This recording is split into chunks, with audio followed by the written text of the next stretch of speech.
Bonjour à tous, je suis Christelle Gary de l'Institut de la parentalité et je vous retrouve pour un nouveau numéro Pause Parents spécial Beaux-parents. Aujourd'hui, pour m'accompagner pendant cette demi-heure, Stéphanie Dame, qui est éducatrice spécialisée dans la région de Troyes. Bonjour Stéphanie. Bonjour Christelle.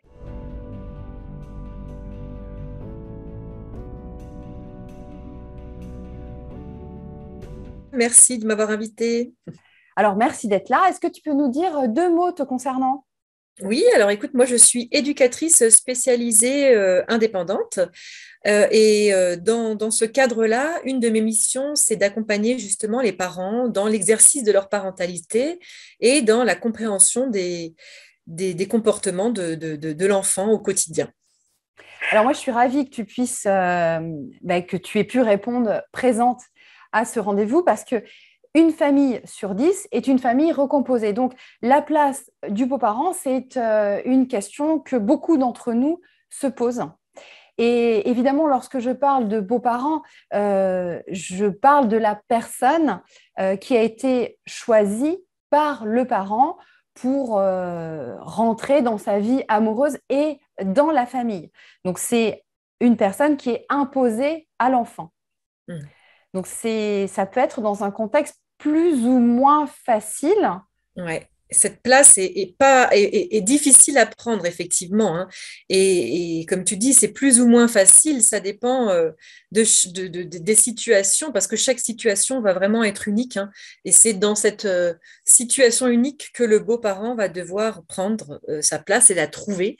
Bien évidemment, ça va dépendre de plein de critères, hein. Un des premiers critères, c'est l'histoire du couple parental, hein, parce que le père et la mère de ces enfants-là vont rester et pour toujours un couple parental. Donc, ils vont rester en contact normalement. Et en fonction de leur histoire, en fonction de comment s'est passée la séparation, de quelle est la place de l'autre parent dans la vie actuelle de mon conjoint ou de ma conjointe, est-ce qu'ils sont en conflit, est-ce qu'ils sont d'accord avec la résidence des enfants, c'est déjà ça à clarifier. Évidemment, ma place va dépendre aussi de l'autre parent, c'est-à-dire quelle place l'autre parent veut bien me laisser. Comment est-ce qu'il autorise l'enfant à s'investir auprès de moi, et lui-même, comment il s'investit dans la vie de ses enfants. Il va y avoir aussi l'enfant qui va entrer en jeu, hein, l'enfant lui-même, comment il a vécu cette séparation, comment il l'a comprise, quelle est la place qu'il veut me laisser à moi, qu'il n'a pas choisi dans sa vie. Et puis enfin, ma place va dépendre aussi de moi, c'est-à-dire comment moi je veux m'investir dans cette nouvelle configuration familiale auprès de ces enfants qui ne sont pas les miens, comment je vais accepter le couple parental. Tu vois, donc ça fait vraiment beaucoup de paramètres à prendre en compte et c'est clair que plus il y a de flou, plus il y a de malentendus, de zones d'ombre, plus ça va être complexe. Donc, il va être parfois nécessaire de tout exposer, là, de tout mettre à plat et de le travailler avec ou sans tiers d'ailleurs, hein, pour mettre du sens dans tout ça, pour que le beau-parent puisse trouver sa place. Oui, donc effectivement, c'est presque à t'entendre, c'est presque du cas par cas parce qu'on va être sur des situations qui vont être extrêmement différentes. Euh, ok, mais du coup, quel va être dans cette équation, dans cette nouvelle famille, quel va être le rôle du beau-parent et le rôle du parent justement dans cette construction du lien entre l'enfant et le beau-parent? Oui, ah ben, c'est une bonne question. Alors déjà, juste avant de répondre à ta question, je voudrais distinguer rôle parental et fonction parentale. Oui. Parce que on peut tous, hein, exercer un rôle parental, hein, avec l'enfant, c'est-à-dire aller chercher un enfant à l'école, lui préparer à manger, faire ses devoirs avec lui, le consoler, etc. Tout ça, ce sont des tâches qui font partie du rôle du parent et que le beau-parent va pouvoir prendre et qu'il va prendre d'ailleurs, plus ou moins, puisqu'il va partager le quotidien de l'enfant. Par contre, la notion de fonction parentale, c'est-à-dire celle qui est liée à la symbolique de ce que représente le père, la mère, ajouter à ça les responsabilités juridiques, morales, éducatives envers l'enfant, Mm. ça, cette fonction parentale, elle revient aux parents. Et le parent de l'enfant va donc avoir un rôle parental et une fonction parentale, alors que le beau-parent, lui, il va trouver sa place dans un rôle parental uniquement, sauf cas exceptionnel évidemment, mais en général, c'est comme ça que ça se passe. Donc, ça va être important, en premier lieu, que le beau-parent respecte cette fonction parentale, qu'il ne tente pas de s'en emparer. Parce que oui, il va avoir un rôle de relais à tenir auprès de l'enfant Ouais. dans les fonctions quotidiennes. Il va aussi pouvoir devenir une personne de référence pour l'enfant, parce que c'est quand même l'amoureux de papa ou de maman, donc il va pouvoir devenir une personne de référence auquel l'enfant peut s'identifier. Donc, l'enfant va être lié à cette personne-là, quoi qu'il en soit. Et tout le travail du beau-parent, ça va être de jamais franchir cette limite de la fameuse fonction parentale. Il remplacera jamais la fonction symbolique de l'autre parent. Par contre, le beau-parent peut se représenter sa place, moi j'aime bien se dire ça, représenter sa place comme étant une personne de plus dans la vie de l'enfant, un autre donneur de soins, comme un petit peu un nouveau tuteur, un bonus, tu vois, en quelque sorte, une nouvelle personne dans la palette relationnelle de l'enfant. Et Ah, effectivement, si on en a cette lecture, bah, c'est plutôt un plus en fait. ben, effectivement, quand ça se passe bien, le beau-parent peut devenir effectivement une personne en plus dans la vie de l'enfant.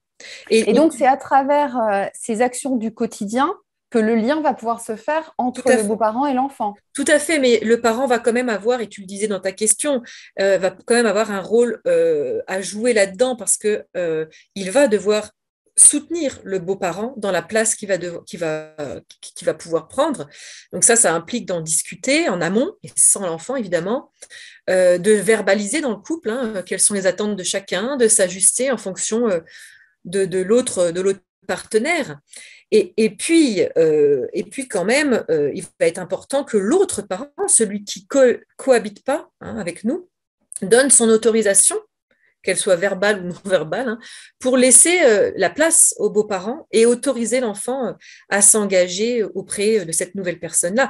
Parce qu'il est évident que si l'autre parent ne supporte pas l'idée de la séparation, et encore moins celle qu'une autre personne Mm. va s'occuper de son enfant, bah peut être extrêmement compliqué pour le beau-parent qui va devoir prendre une place là-dedans alors que c'est pas clair. Et on peut rappeler quand même que ce travail d'acceptation pour le parent qui n'habite plus avec la structure familiale d'origine, c'est pas simple. Ça passe par plusieurs deuils. On doit faire le deuil de la famille qu'on avait imaginée, Oui. le deuil de vivre en continu sous le même toit avec son enfant, de ne pas être là tout le temps, etc. Et puis, imaginer que quelqu'un d'autre s'occupe De son de son enfant. propre enfant, c'est quand même pas facile. Mm. Donc, ça peut être un travail à faire avec accompagnement d'un ou d'une professionnelle. Donc, tu vois comment cette place que le beau-parent va prendre, elle va être importante parce que c'est cette place qui va définir ensuite la qualité de la relation, ça va donner le ton à la suite, tu vois. Alors justement, là, tu parlais du parent qui vit plus avec l'autre parent, et du coup, ben, il y a ce beau-parent qui vient d'entrer dans la structure familiale. Est-ce que lorsque ça se passe mal, est-ce que lorsque la relation se passe mal entre l'enfant et le beau-parent, c'est parce que justement, il y a un espèce de conflit de loyauté de la part de l'enfant envers le parent Mm. qui n'est plus là, en fait? Ouais. Alors, pas toujours. Pas toujours. Ça peut, mais pas toujours, parce que c'est vrai que la qualité de la relation et du lien va dépendre avant tout de la place que le beau-parent va pouvoir prendre ou va savoir prendre, mais il y Oui, a d'autres facteurs qui entrent en jeu. Tu vois, quand je te disais que le parent avait un rôle à jouer là-dedans, je le redis parce que la façon dont le parent va présenter le beau-parent à ses enfants, et le cadre qu'il met à tout ça, ça va être important. Le parent, il va être responsable de la forme de la relation, d'accord? De la forme, c'est-à-dire le cadre qui va structurer la relation, mais en aucun cas, il va pouvoir interférer sur le fond. Donc, c'est ce qu'il y a à l'intérieur du cadre et ce qui va définir la relation entre le beau-parent et l'enfant. Je m'explique. une nouvelle personne qui va rentrer dans la vie de la maison, là, euh, et, euh, elle va partager le quotidien avec nous. Et Ouais. chacun, dans le cadre que pose le parent, c'est chacun se doit de respecter le beau-parent, et le beau-parent doit respecter évidemment aussi la configuration familiale, mais ce cadre-là de respect, d'être poli, d'être courtois, de se vivre ensemble là, tu vois, ça, le parent, il en est garant. Par contre, ce qu'il y a à l'intérieur, comment ils rentrent en relation les uns et les autres, ça, le parent, il n'a pas interféré là-dessus. C'est-à-dire que personne n'est obligé de s'aimer. Et ça, quand vraiment, c'est une notion hyper importante. Personne n'est obligé de s'aimer à la base. Nous, quand on a un nouveau collègue qui arrive dans notre équipe, hein, on se doit de respecter sa présence, mais en aucun cas, on se doit de l'apprécier. Et bien là, c'est pareil. L'idéal de la famille parfaite, tu vois, où tout le monde s'aime, c'est un mythe. Hein. L'amour, c'est quelque chose qui se construit. C'est pas inné, ça vient pas comme ça. Donc, personne ne peut nous demander d'aimer quelqu'un en particulier. Donc, quand l'enfant il a l'injonction d'aimer cette nouvelle personne qui vient d'entrer dans sa vie, bah ça peut provoquer des réactions vives d'opposition parce que lui, il l'a pas choisi. En plus, il peut pas s'opposer à sa venue. Il sent bien que son rythme, il n'est pas respecté, ses émotions, elles sont pas entendues. Ben oui, il doit faire l'effort d'être aimé. Donc, tu vois, là, pour le coup, là, ça peut être compliqué pour la mise en relation. Et d'autre part, être obligé d'aimer son beau-parent, là, justement, ça va amener un risque de conflit de loyauté envers l'autre parent. Ok. Euh, Donc, on fait et bien attention à ça. On ne dit pas qu'effectivement, on est obligé d'aimer l'autre personne qui arrive. C'est l'amoureux ou l'amoureuse de papa ou de maman. ouais, Et puis surtout, en fait, c'est juste une question de respect c'est et ça, de de cadre. vivre ensemble. C'est ça, de cadre. Et l'enfant, il a le droit, D'accord. il a vraiment le droit de prendre le temps, à l'intérieur de ce cadre-là, de prendre le temps d'accepter cette nouvelle personne et de créer du lien avec lui et de l'aimer ou non, s'il en a envie, en fait. Hein. Hmm. Alors, c'est important, là, tu parles du temps. Moi, j'ai une question, hein. C'est clairement à quel moment on provoque cette rencontre entre l'enfant ou les enfants et le beau-parent? C'est quoi le moment idéal? Oh ben, et là, j'ai envie de te dire qu'il n'y a pas de moment idéal. C'est pareil, c'est du cas par cas. Comme les situations, c'est du cas Ouais. par cas. La séparation, c'est souvent une rude épreuve hein, dans la vie de l'enfant et dans la vie des parents aussi, hein, évidemment, parce que c'est quelque chose d'insécurisant. C'est très insécurisant parce qu'on avait l'habitude d'une vie de famille rangée et là, on doit se projeter dans une vie où on n'habite plus ensemble. Est-ce que ça veut dire que, pour moi, enfant, est-ce que ça veut dire que je vais continuer d'exister dans le cœur de mes deux parents? Est-ce que si mes parents qui se sont aimés maintenant se séparent, est-ce que ça veut dire qu'un jour ce sera mon tour? Et puis, donc tu vois, ça c'est des questions qui sont très insécurisantes. Et puis autour de ça, il y a le réel de la situation, c'est-à-dire les changements qui accompagnent cette séparation. Hmm. Changement de maison, changement d'école quelquefois, changement de ville, changement d'organisation. Et donc, t'imagines que même si la situation se passe bien, c'est quand même un grand changement de vie. Alors, imagine quand il y a du conflit, cette insécurité, elle est Ouais. encore plus grande. Donc, intégrer un nouvel adulte dans tout ça, ça va être effectivement du cas par cas. Dans certaines situations, va mieux falloir attendre que la situation soit apaisée, que les enfants s'adaptent à cette nouvelle vie, à leur nouvelle maison, à la nouvelle organisation de papa et de maman, qu'ils retrouvent un sentiment de sécurité hein, avant de leur annoncer l'arrivée d'une nouvelle personne qui va arriver dans leur quotidien. Qui pourrait déstabiliser de Voilà, nouveau. tout à fait, tout à fait. Alors ça ne veut pas dire ne pas présenter le beau-parent en amont, hein, c'est pas ça. Hein. On peut très bien avoir déjà des contacts avec les beaux-parents, partager des moments de plaisir avec eux à l'extérieur du foyer, etc. Mhm. Des fois, c'est même mieux hein, de partager d'abord des relations en dehors du foyer et pouvoir ensuite vivre ensemble sous le même toit. Et Oui, donc puis, ça peut être un bon compromis d'y aller tout à progressivement fait, et de voir comment l'enfant en fait réagit et quelle relation il est en train de nouer en fait c'est ça. avec le C'est ça, beau-parent. Ouais. c'est ça. Et puis, comme tu dis, d'être sensible au changement de comportement chez l'enfant. hein, à ces questionnements aussi, à repérer les moments où il nous montre que ça ne va pas.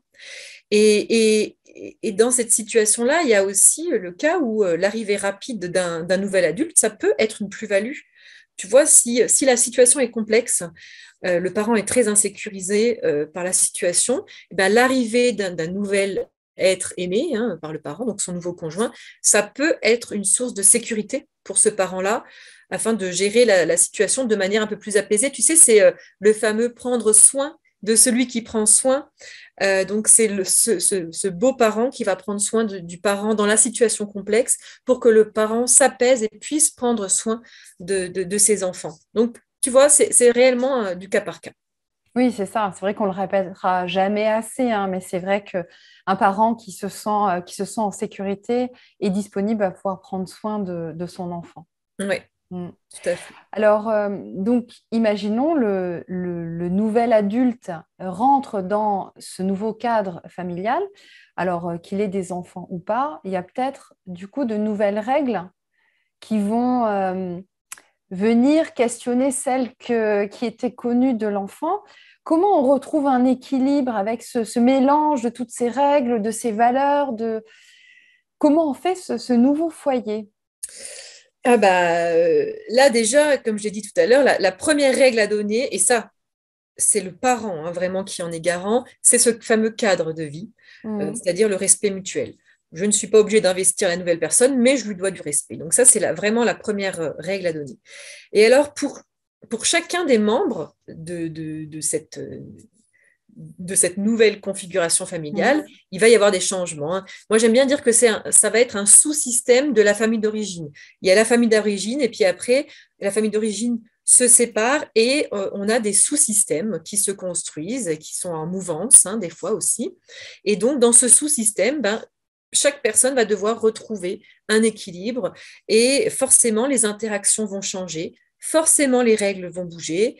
Et forcément, les possibilités vont être différentes. Donc, ça va être, comme tu l'as dit tout à l'heure, une nouvelle équation qui va se construire. Donc, les enfants et leurs parents, qui ont déjà l'habitude de vivre ensemble, hein, qui ont déjà, eux, des règles et une manière de vivre ensemble, bah, ils vont devoir s'adapter aux limites, aux besoins du beau-parent et vice-versa. Là où ça va être compliqué, c'est que c'est s'il n'y en a qu'un qui doit s'adapter, s'il n'y a que le beau-parent qui doit Ouais. s'adapter à la structure familiale qui était déjà installée, là, ça va être compliqué et ça va être compliqué aussi pour le couple. Et vice-versa, si ce sont que les enfants qui doivent s'adapter au nouveau couple conjugal, là, ça c'est pas possible non plus. Donc, en fait, la personne qui va être à la jonction entre la vie d'avant et la vie de maintenant, c'est le parent. Donc, le parent vraiment a un rôle important à jouer.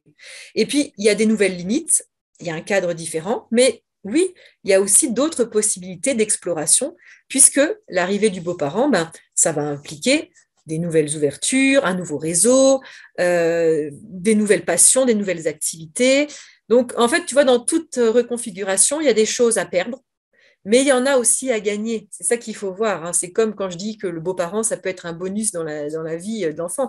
Mais là, c'est pareil, il y a des choses à perdre, oui, et il faut faire le deuil, mais il y a aussi plein de choses à gagner. Et le tout, c'est de le faire progressivement, toujours en respectant les besoins de chacun et en étant vigilant aux signes que l'enfant montre. Et alors, du coup, quel conseil tu pourrais donner, Stéphanie, aux beaux-parents qui auraient peur d'en faire trop ou de ne pas en faire assez, en fait, de trouver sa juste place pour prendre soin de ce lien enfant-beau-parent? Bah écoute, je crois que le mot-clé, le mot-clé vraiment, c'est le temps. Je pense que vraiment, le beau-parent doit adopter ce nouveau rôle en prenant son temps, mais surtout en étant conscient qu'il va falloir s'ajuster. Ça va pas se faire en 2 jours. C'est sur la durée, c'est sur l'expérience. Va falloir aussi prendre conscience que, contrairement à notre conjoint, bah, les enfants ne nous ont pas choisis et que Mm. notre présence dans leur vie, bah, ça va demander une période d'adaptation. Et surtout, y a des beaux-parents qui viennent me voir, qui disent bah, je pense que les enfants de mon conjoint, de ma conjointe ne m'aiment pas et m'aimeront jamais. Peut-être que Mm. je me suis mal débrouillée, c'est peut-être de ma faute, etc. Il faut savoir que au départ, les émotions de l'enfant, elles sont normales, hein. Et elles sont même saines, hein, j'ai envie de dire. L'enfant, il vient de perdre son équilibre familial et il doit composer avec une nouveauté qu'il n'a pas choisie. Donc, ça passe souvent par de la colère, par de la tristesse. Et il faut se dire que c'est pas dirigé contre le beau-parent lui-même, mais c'est la situation qui est visée là-dedans, hein. Quand l'enfant il te dit je te déteste, t'es pas ma mère, t'as rien à me dire, etc. C'est vraiment pour l'enfant de dire une façon de dire ben moi je suis en train de subir la situation, Mm. moi j'arrive pas à trouver ma place là-dedans, à trouver mon équilibre, c'est trop dur. Et Mm. l'enfant il a le droit d'éprouver ces émotions-là, à nous adultes d'entendre, d'accueillir et de réguler, hein. Et ça, c'est aussi la place du parent, hein. Comment on fait Le parent, justement il a pour... beaucoup de choses, Oui, il a beaucoup de poids beaucoup sur de les choses. épaules, hein. Ben, j'entends que finalement, c'est un peu le trait d'union. Et bah, tout à fait, bah, tout Mm. à fait. Et alors, comment tu fais pour... Enfin, quel conseil pour... parce que accueillir la parole de l'enfant, comment tu fais ça, en fait, concrètement? Bah, concrètement, l'enfant, il est en colère, il est triste, Mm. il te dit des mots qui dépassent souvent ce qu'il a envie d'exprimer.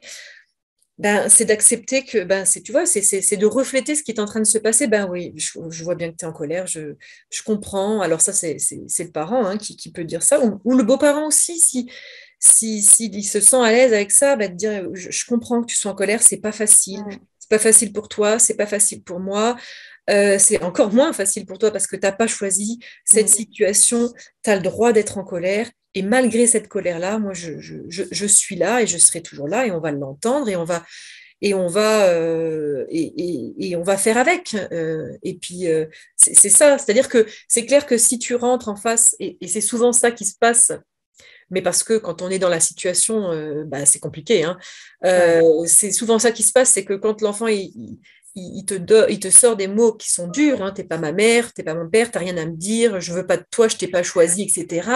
On aurait tendance, tu vois, à être blessé, et de Eh cette oui. blessure-là, ben, on va réagir spontanément par des mots qui, nous aussi, ça dépasse un petit peu ce qu'on voudrait dire. Donc, on a tendance à être dans l'attaque aussi, hein. Et puis, tu vois comment ça peut monter rapidement. Et puis, c'est clair que si je suis dans l'attaque et je monte un petit peu en mayonnaise, là, Eh et, oui. et que, bah, tu sais, quand ça monte en mayonnaise, là, ça peut se terminer que par une prise de pouvoir, hein. Ça, c'est clair. Ah oui, Donc, va dans ta forcément. chambre, t'es puni, Mm. Mm. etc. Enfin, Et voilà. t'es toujours pas mon père ou ma mère, Et t'es donc... toujours pas mon père ou ma mère. Et en plus, moi, en tant qu'enfant, je suis non seulement en colère, mais en plus, je ressens là un fort sentiment d'injustice et Mais oui. d'incompréhension parce que tu ne m'as pas entendu. En plus, je suis punie. Donc, de montrer mes émotions, ça arrive à cette situation-là. Donc, j'ai Mm. encore plus de ressentiment. Donc, tu vois, ça ne fait que complexifier encore Mais oui. la Oui, situation. ça fait boule de neige. Donc Tout à fait. effectivement, hein, mais c'est pas toujours facile parce que peut-être qu'après une journée de travail, on n'est pas toujours dans les meilleures dispositions pour prendre ce recul et ne pas se laisser embarquer par l'émotion. Mais voilà, dans la mesure du possible, effectivement, on accueille l'émotion de l'enfant le mieux possible. Ben oui, ou alors on scande, hein, on dit OK, je vois que tu es en Ok, colère, stop. on arrête. Alors, du coup, moi, je vais mettre une hypothèse et tu vas me dire ce que tu en penses, Stéphanie. Donc, moi, je suis dans mon rôle de beau-parent et ma relation se passe extrêmement bien avec l'enfant de mon nouveau conjoint ou de ma conjointe. Est-ce que je ne vais pas prendre la place de l'autre parent? Euh, alors, c'est vrai qu'il y a certains beaux-parents qui deviennent des figures de sécurité ou des figures d'attachement, Mm. hein, parce qu'ils s'investissent dans la vie de l'enfant, donc ils créent du lien, ils créent une relation. Donc, ils vont devenir une figure d'attachement. Il faut savoir que l'enfant, il peut avoir plusieurs figures d'attachement, mais les unes ne se substituent pas aux autres. Donc ça, c'est plutôt une bonne nouvelle pour tous les parents. Oui, c'est Donc, ce que tu disais, c'est du bonus en fait. c'est du bonus, il n'y a pas, il y a pas de je me substitue. Alors évidemment, si le deuxième parent se désinvestit complètement et disparaît Mm. de la circulation, évidemment que là, le beau-parent peut devenir une figure d'attachement et prendre une place plus grande dans la vie de l'enfant. Mais il n'y a pas de raison, si l'autre parent est disponible et qu'il est là, qu'il est investi, l'enfant, il va avoir d'autres figures d'attachement, mais elles ne vont pas se substituer les unes aux autres. Et c'est même, comme je te disais tout à l'heure, une très très grande richesse de pouvoir avoir plusieurs figures de sécurité. Je vais avoir une palette relationnelle qui va être hyper diversifiée. Donc, et en fonction du coup du contexte, bah, je vais pouvoir piocher, m'appuyer sur l'une ou l'autre des personnes qui vont être là pour moi et qui m'apportent la sécurité dont j'ai besoin pour grandir, pour me réguler et puis aussi bah, à un moment donné pour m'éloigner. Parce que c'est ça le but, hein, de s'attacher, c'est de pouvoir à un moment être assez sécure pour s'éloigner. Et donc, ces personnes-là vont me permettre ça. Donc, tu vois, il y a des personnes, je vais m'y fier quand je vais être en recherche de protection. Et puis, quand je vais être dans quelque chose de l'exploration, etc., je vais pouvoir euh, me rapprocher d'autres personnes. Donc, c'est un bonus, effectivement. Mais il n'y a pas de concurrence à avoir dans les figures d'attachement, dans le classement. Il n'y a pas de classement de figures d'attachement. Bon, donc je peux être sécurisée en tant que parent, beau-parent. Tout va bien, ce sera au contraire l'enfant qui bénéficiera de toutes ces nouvelles figures d'attachement et de tout ce que je vais pouvoir lui proposer en tant que beau-parent. Mm. Alors, donc justement, moi, je vais vouloir peut-être en tant que beau-parent lui proposer des choses, mais j'ai peut-être aussi déjà mes activités à moi, les enfants ont leur activité à eux. Comment on fait pour faire correspondre j'allais dire, tous ces emplois du temps, parce que Parce que c'est compliqué. c'est compliqué, quelquefois, d'avoir ces activités, les activités des enfants, les semaines qui se croisent, Ce qui est compliqué là-dedans, en fait, c'est pas tant de chacun avoir ses activités. Ce qui est compliqué dans ce que tu dis, c'est de pouvoir trouver des temps où on est ensemble parce que c'est une nouvelle configuration familiale et pour construire des nouveaux liens et une relation, il faut du temps. Ça se construit dans le temps, dans l'expérience, dans les Mm. moments qu'on passe ensemble. Effectivement, plus il va y avoir de personnes, plus il va falloir partager et plus il va falloir prendre en compte les temps de chacun, quoi.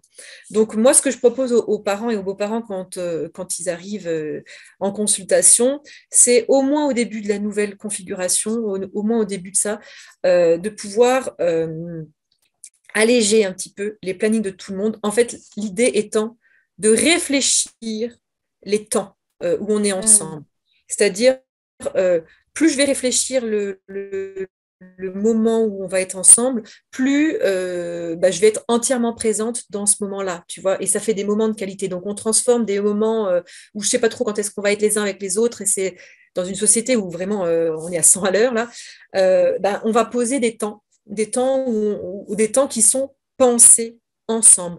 Peut-être que ça va être aussi de devoir renoncer pour les adultes à certaines activités, le club machin ou l'association des parents d'élèves, etc. Peut-être ça va devoir être de renoncer à certains temps pour profiter de temps ensemble.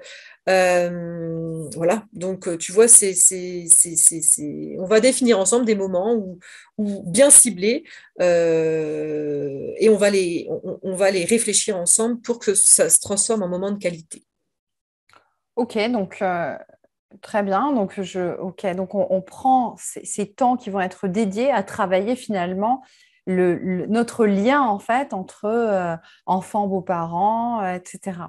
Et Ouais. alors, on a parlé beaucoup, beaucoup du beau-parent, mais quand le beau-parent a des enfants lui-même hein, et qu'il y a, tu vois, cette famille qui se reconstruit, mais pas juste un adulte qui vient dans la structure familiale, mais qu'il y a un adulte plus un, deux, voire trois enfants. Et tout le monde sous le même toit. Mhm. Mhm. Ah bah, là encore, c'est une nouvelle configuration. Et pareil, hein, là, le cadre est le même. Hein. On est toujours dans ce cadre de respect mutuel. Mais encore là, personne n'est obligé de s'aimer. Bien évidemment, enfin, tu te rends bien compte que plus les enfants vont être grands, plus ça peut être complexe. Parce qu'ils ont déjà leurs propres idées sur les relations qu'ils ont à l'extérieur, à l'intérieur de la famille, etc. Donc, en fait, c'est complexe dans le sens où personne n'est obligé de s'aimer, mais tout le monde se doit du respect. Et en général, ce qui est difficile, c'est plutôt pour le nouveau couple conjugal, parce que le couple conjugal voudrait que tout le monde s'apprécie, évidemment. Moi, j'aimerais bien que mes enfants et les enfants de mon conjoint, ils s'apprécient, ils passent des bons moments ensemble et qu'on refasse une famille agréable.